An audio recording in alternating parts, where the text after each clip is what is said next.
Thanks for joining another episode of the PM Learning Series. My name is Shivi. I'm the host for today, and I'm a product lead at LinkedIn.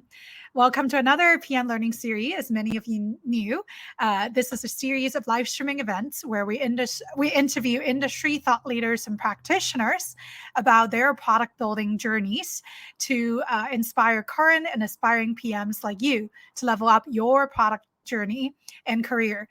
This is part of a very special series that we kicked off last year, featuring product builders from leading generative AI companies.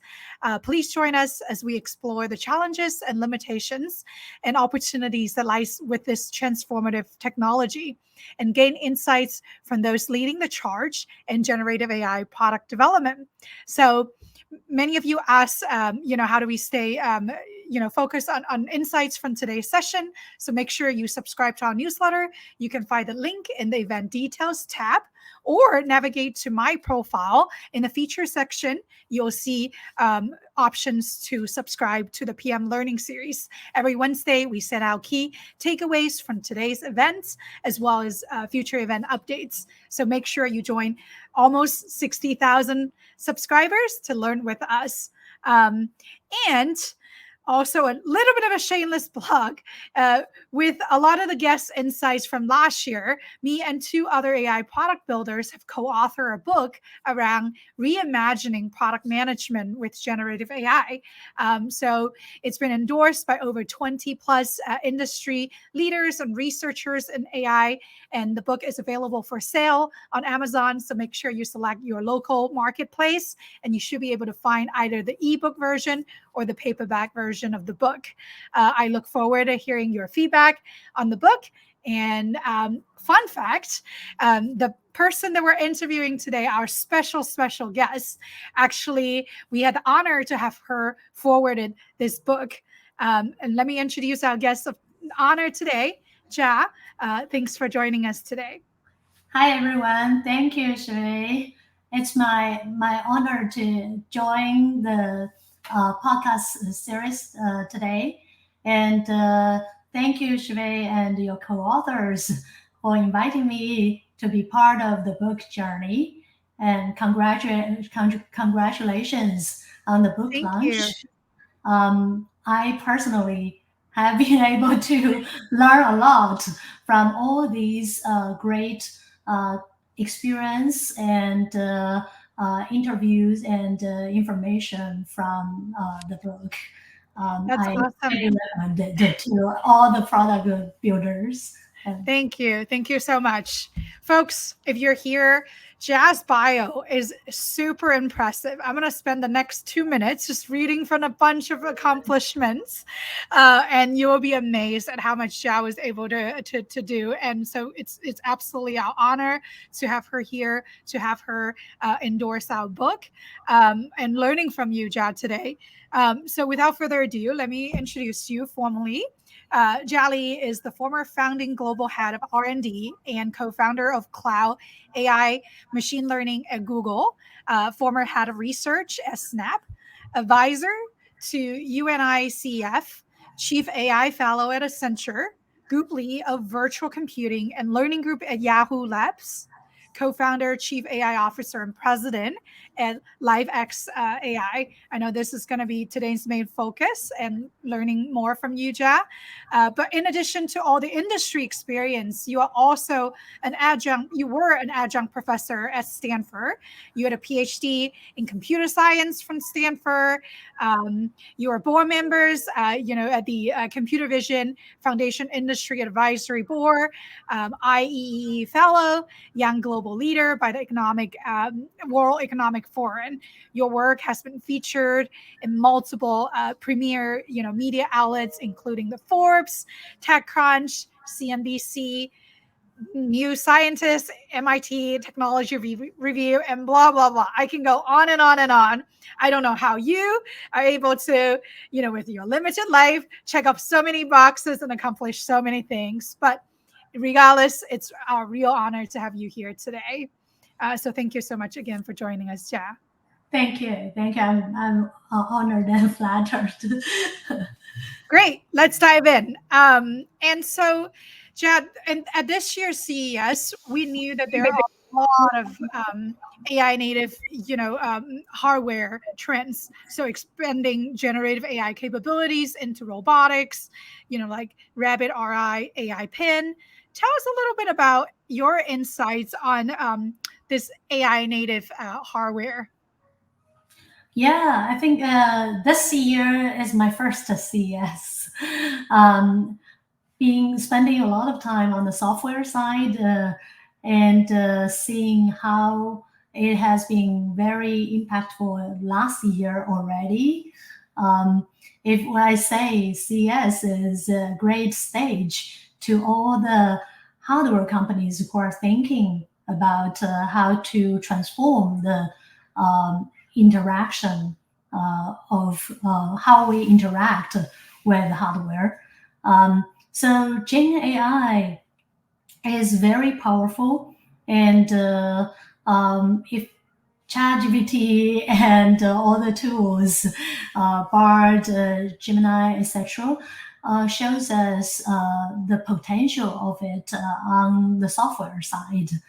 And CES actually provides a great insights about how the hardware companies are innovating in the space as of the just the starting or beginning of that, right? So we have seen Rabbit R1, we have seen AI Ping, etc. Everybody is thinking about what is the future of AI native hardware, right? So is it a standalone,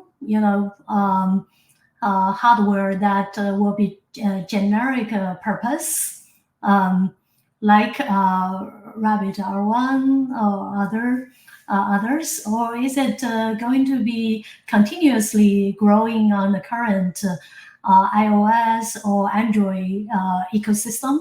Or right now we already have, home cleaning robots and swimming pool robots, etc. Can they be the next gen of AI native hardware? So that is definitely a $1 billion question. But what's exciting is that we are seeing the innovations that are coming out, right? It's like big companies like Samsung, LG, and others. They showcased so many wide variety of applications from TV to laundry machines, etc., etc., to the new robot innovations, and we are also seeing some newly emerging leaders in different verticals. They are already thinking along that line. I'm sure this is just the beginning, and next CES we'll see even more innovation down the road. I thought right now people already started to experiment, to research, and to prototype some of the ideas. And because Gen AI would fundamentally change how we interact with the hardware, there is a lot of learning that we'll learn through the beginning, either from a software AI channel to interact with the users. I can share more later. Or through a new form factor of hardware to collect and to perceive some of the additional information that we won't be able to perceive using a traditional computer or cell phone. So it's going to be very exciting in the next few years. Yeah, I agree. In the book, actually, I cover about how a large language model really speed up the training for robots. And there were one of the research study was about robot picking out apples and being able to do simple tasks. Maybe one day we'll have a home chef. Everybody will have a robot home chef at home to help us, eat healthier food and etc. So, yeah, tell us a little bit about the new ventures that you're working on, LiveX AI. What is it? What inspired the concept, and what are some of the specific user problems you're aiming to solve with this new idea?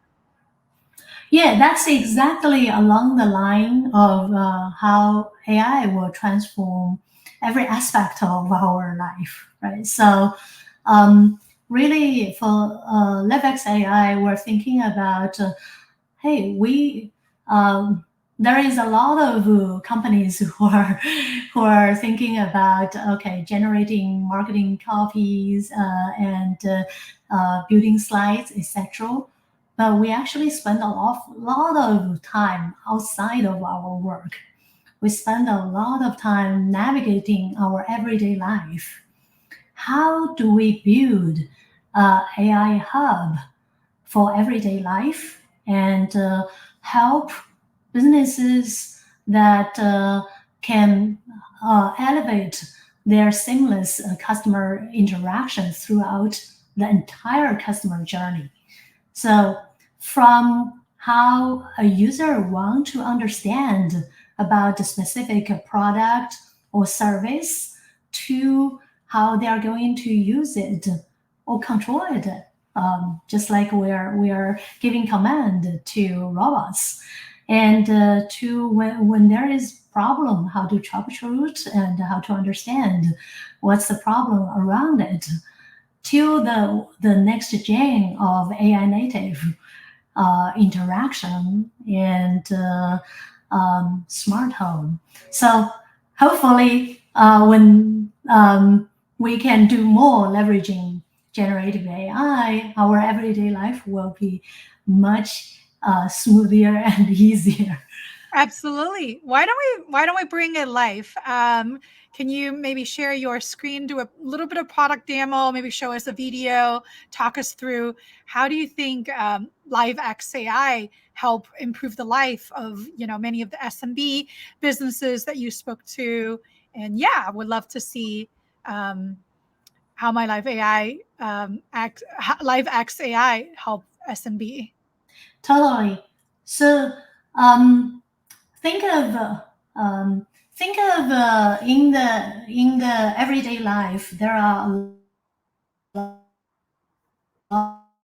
lot of our everyday life, and many of them might not have the luxury to build AI team or hire a AI leader to build their own product.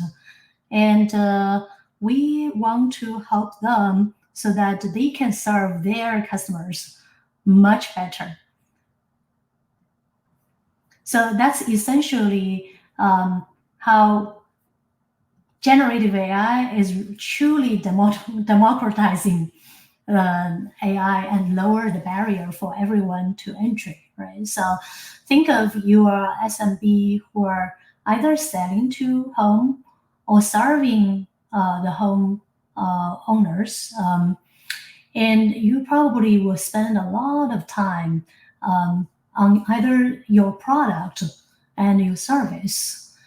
Um, and oftentimes, you won't have enough time or bandwidth to support your customer, to explain to them how to use it, and to introduce and recommend what kind of product to purchase, and to how to you probably developed a lot of fancy product features, but it's embedded somewhere that the users don't know how to use it. Can we have a 24-hour available intelligent agent that can help people, the users, to use your product and to triage problems smoothly?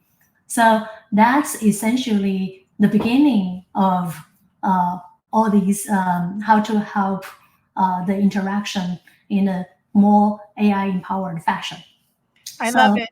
Yes, let's see if we can see a demo. But essentially, if I hear it right, you were saying that the AI acts basically like a co-pilot to help you discover features to use, especially the hidden features that were really hard to know whether they exist, and then just offering that contextual support where you need it and being that good friend, that co-pilot along the way. Yeah, and mostly building that channel that you can actually have an opportunity to interact with your customers, right? So many of the customers probably throughout the entire journey, they won't be able to build that one-on-one interaction or engagement with the business, right? So you're probably a small owner, product owner that you have a few products that you're selling on Amazon or Shopify, right? And the users could be interested in some of the product, but oftentimes they might speak a little different than the product language that is listed on your website. Here is actually one example to show that typically people like the users would interact using more human or layman type of language, right? And how AI can guide them and understand them from their pain point, so that give them what they meet the customers where they are, right? So that's one aspect. And Let's see a video, maybe? yes. Introducing LiveX AI Copilot, revolutionizing home management, boosting sales and customer support for your company.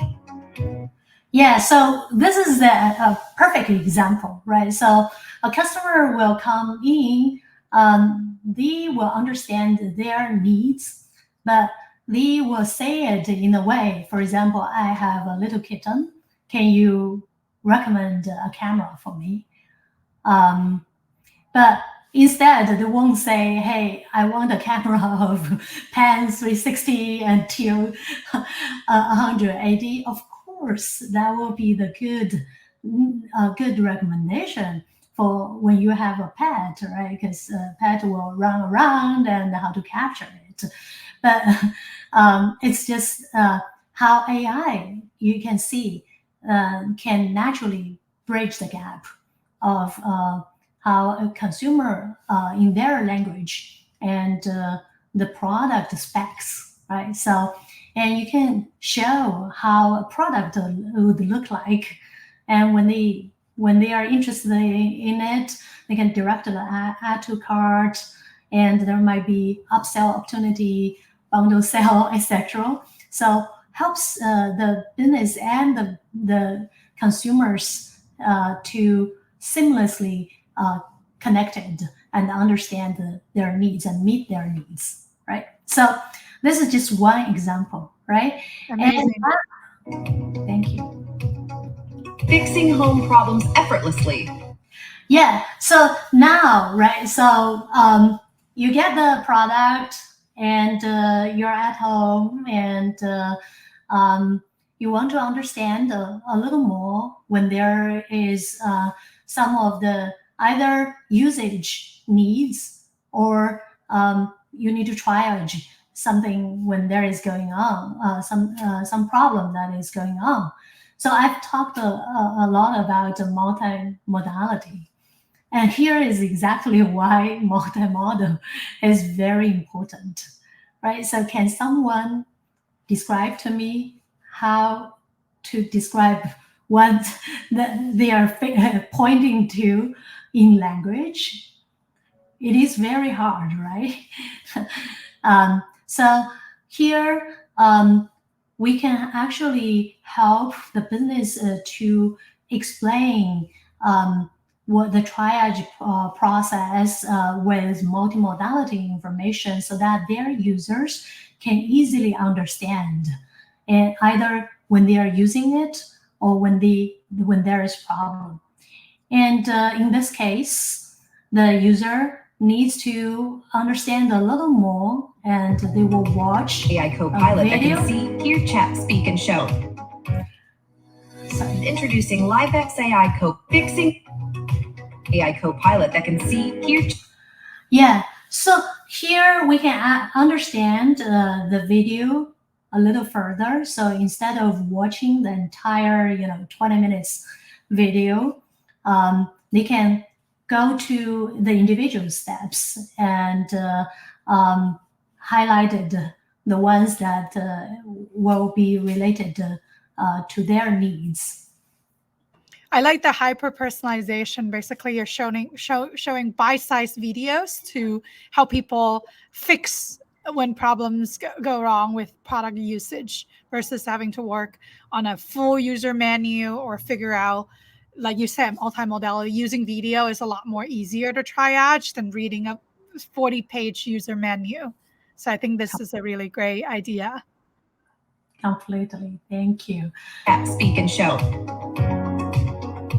Recommend parts and find best services for you. And here is basically if we go through the journey, right? So there is always additional needs that the SMB customers will need, either additional filters you need to change, or regularly getting filters. And in this case, they might need additional parts to fix the problem. And if they couldn't fix it, then they can be naturally connected with services either through manufacturer warranty and through or to local services that can schedule action as a follow-up to this, right? So needed. Driving revenue growth and minimizing costs for businesses. Saving time and money for homeowners. The ultimate AI hub, bridging homeowners and businesses. LiveX AI Copilot, making home management effortless. Get started today.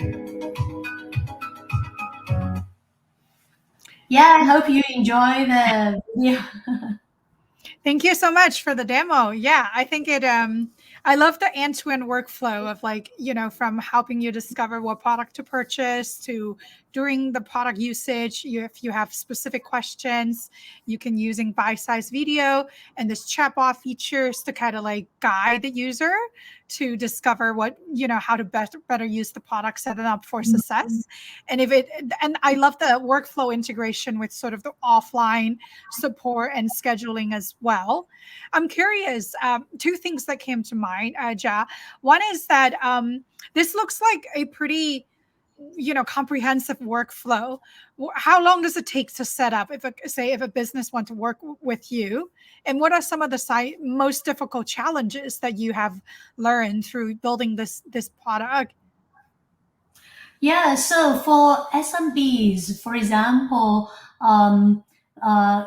owners or companies who are selling on Shopify, they can easily, it's just one click for them, and the AI will take over to automatically learn everything else. So the reason for that is really we want to lower the barrier that everybody can benefit from Gen AI application. I still remember when I was at Google leading the full stack of AI products. One of the key goal is to democratize AI, and at that time, we're mainly focusing on companies, either they have their own capability to build their AI model on Google Cloud platform, or companies who have their own data and want to call an API to build their products, or companies who are looking at, hey, like, can I have a product just like contact center AI, etc., so that I can onboard my larger company with this workflow, right? So to some point, we have a product called Automo, which is okay. You have your data, and if you have the Automo algorithm on top of this, that model will automatically learn a model architecture that fits your data the best. And that dramatically lower the barrier for companies who have their own data and have less AI expertise to use it. And till today, I felt generative AI elevates it to another level, right? So that's why we felt for SMBs, for the mom and pop shops, they not only don't have a big engineering team behind them to support them, it's very hard for them to organize their data, to label their data, and to build a model on top of that, right? So that is the goal of LiveX AI, that we want to leverage generative AI to lower the barrier so that even mom and pop shop, they can benefit from the Gen AI impact. Yeah, absolutely. I think that's a really noble, vision and mission for the company. I love democratizing AI, especially for a lot of the smaller shop, like you said, maybe even hiring engineers for, let alone like AI engineers. This When I was watching the demo, I do wanted to ask, kind of put this in your face a little bit, because I get that question a lot, and I was trying to address it partly in the book as well. Was like, there's this gap between like, oh, the demo videos always look really great, so you build up the perceived perception of the quality and the capability of the system. But then sometimes in reality, a lot of people said that Gen AI are still in the sort of childhood playground phase. It's not yet quite mature enough for commercial application. What's your take on this, and what's your experience, launching and building and launching LiveX AI? Yeah, that's a very, very good question, right? So oftentimes I think not only the demo, from the demo perspective, the gap between the demo perspective and the reality, real application, but also sometimes media's expectation of AGI, and it is going to take over all the human job. We are far from there. We are far from there, right? But if we step back a little bit and think about in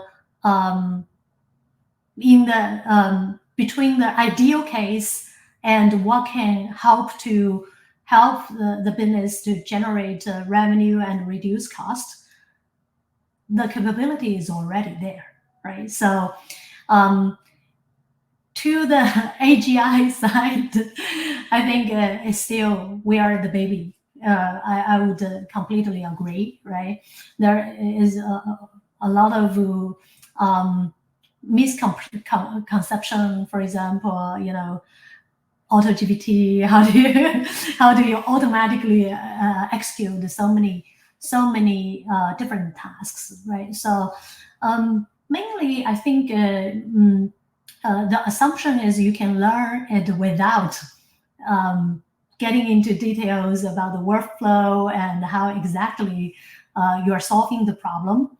And till today, I felt it is still how you are positioning your product, right? So think of using a simple example.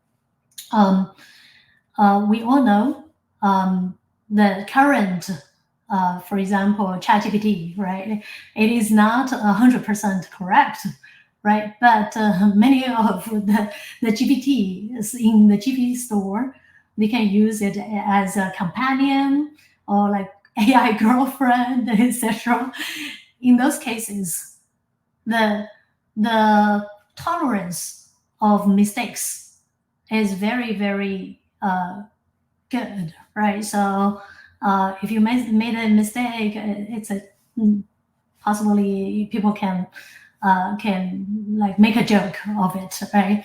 But there are many mission critical tasks. For example, like healthcare, and like in finance, like in security, the expectation of the accuracy and the tolerance for the mistakes is a lot more strict, right? So I think from the product building or product technology combination type of point of view, right? So first, people need to understand where is the boundary, what is the limitation of the technology, right? And how are you able to position your product correctly so that either from the product quality perspective or from the tolerance of mistake perspective, that needs to be aligned or solved, right? So for us, if you leverage a generic purpose model to do what the mom and pop shop that needs, the result is not good, because the general purpose algorithm or model didn't know what is the business needs, or haven't get an opportunity to learn about the domain specific knowledge yet, right? So it can be a very good general purpose, writing an article and somebody will correct it during the workflow, etc., which is still right helpful for how to say reduce the cost or improve the efficiency. But through that process, what we learned is you really need to understand what your customer, the business or the users will need, and in a way, right? So it is you need to be embedded in the workflow, and you need to learn from the domain knowledge, and you need to combine the generic knowledge, domain specific knowledge, and even personal information in order to have a holistic understanding about the needs. And doing that, you won't be able to do it for every single vertical at the same time or general purpose using one model, right?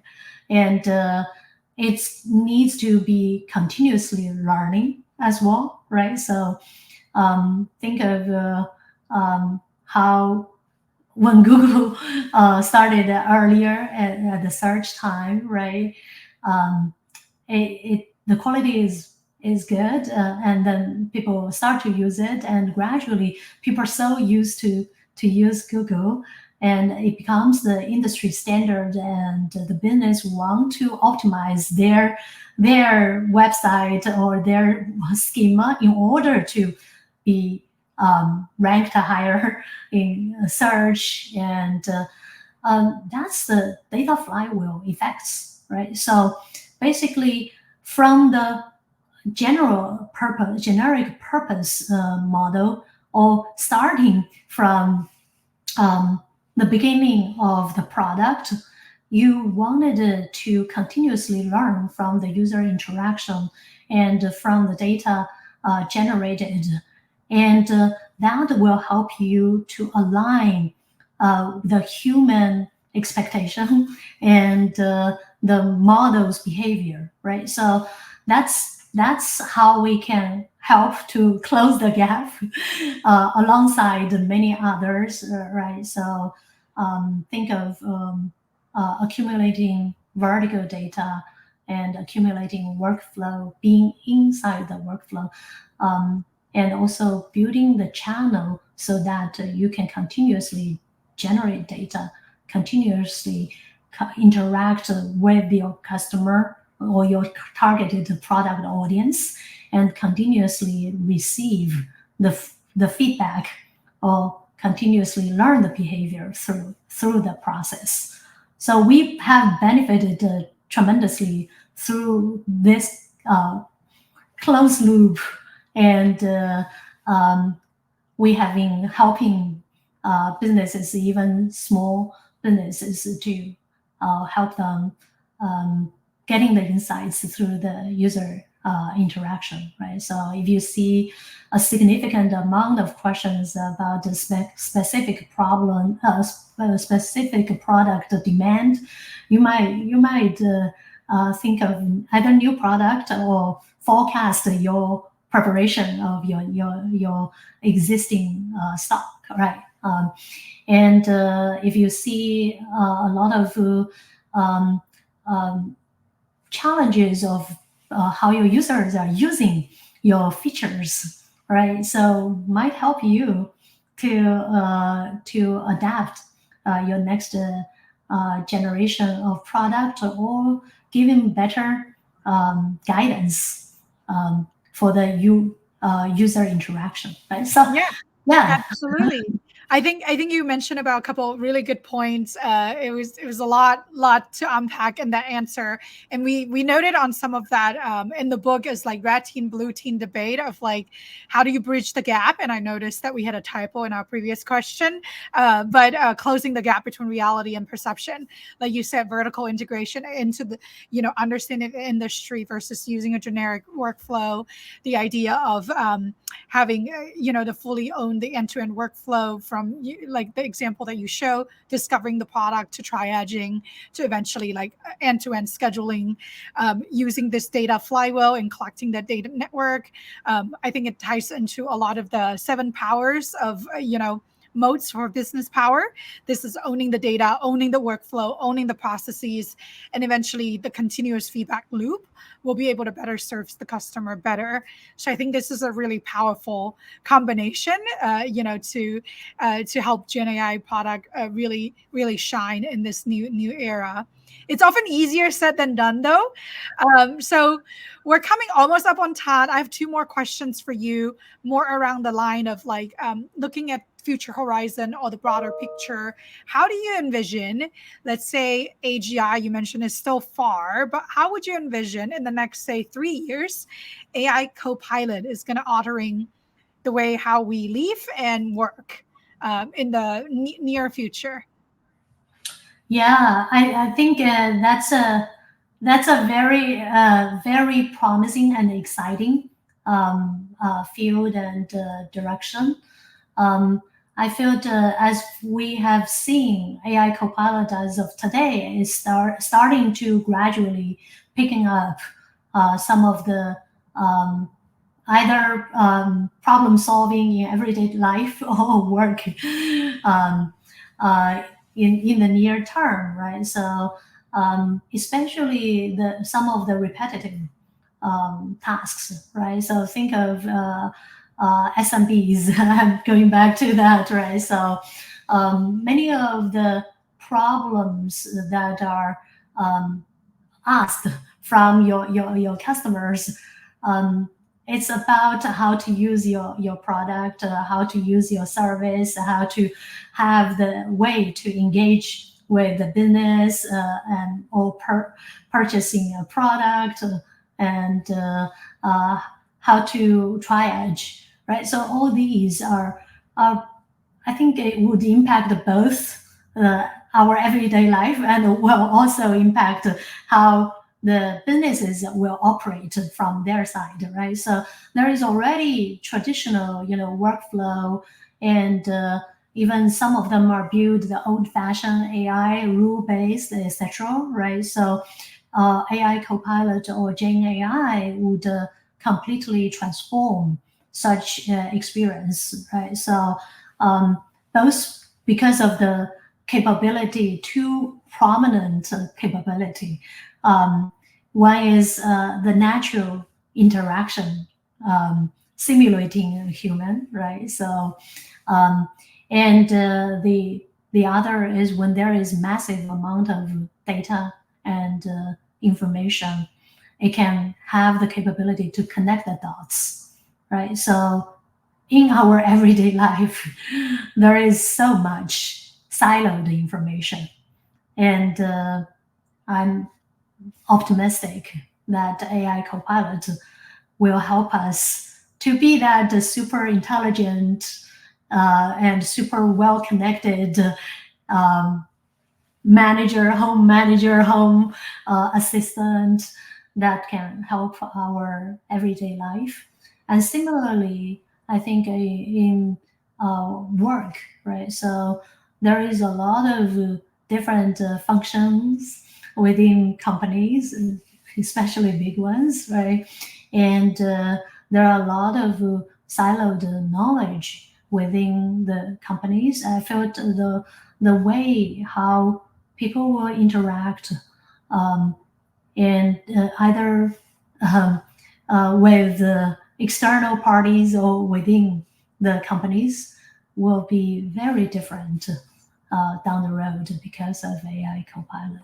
Yeah, I think this is really exciting. I think the idea that I come to mind is the interconnectiveness in every part of life, being AI infused both underneath the hood and making the magic happen, but also finally maybe giving a face, coming back to the first question around AI native, right? Like you will finally be able to have a face kind of to interact with AI. I think this is all very exciting. I know we're coming up on time. You actually gave a ton of advice to product builders to think through, right? Like what is this interconnective nature of AI technology that can be hyper personalized based on specific scenarios? How do you democratize someone like a small business that can have easily access to data without knowing how to train it, how to label data? All of that traditional AI processes right now could actually be simplified and streamlined in many ways. I think I'm very excited to see how LiveX AI, is going live and making big impact in this particular space. So thank you so much, Jia, for joining us today. And again, for folks who are joining us, make sure you subscribe to our newsletter, which you can find either on the event details tab or from my profile in the feature section. We'll send out a recap of key takeaways from today's event. And also a lot of the concept that Jia mentioned have also been incorporated in our book, forwarded by Jia. So make sure you check us out on Amazon. But thank you so much again, Jia, for joining us today. It was a real honor to have you. And I hope everybody enjoy learning from you. Thank you. It's an honor to meet everyone. And right now, it's the best time to build. That's great. That's a great advice at the end. Thank you so much, Jia. I'll see all of you in future PM Learning series. Stay tuned. We're going to interview more Gen AI leaders, and make sure you check us out and stay tuned.